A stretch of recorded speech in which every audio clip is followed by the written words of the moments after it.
IB Physics question Day 94. The angle theta between a ramp and a horizontal surface slowly increases from 0. An object on the ramp does not slide as theta increases. What is the frictional force on the object? Alright, well, in this diagram, we have the force of weight acting downwards. So that is signified by this vector right here. And under subtopic 1.3 of the data booklet, we have this diagram which shows us the components of this vector. One component is going to be applied to the ramp, perpendicular to the ramp. It is actually the same magnitude as the normal. And then we also have a component that is acting parallel to the ramp.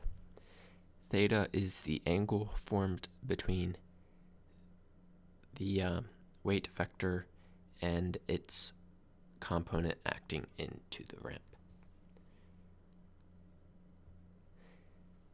Now,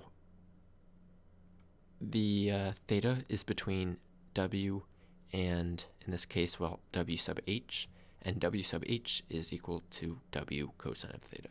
So this here is W cosine of theta. That means that this vector here, this component, is W sine of theta. Now we have the force of friction opposing this force, and since the ramp does not slide, the net force is going to equal 0, so the force of friction is equal to W sine of theta. So therefore, the frictional force is proportional to sine of theta. That is answer choice D.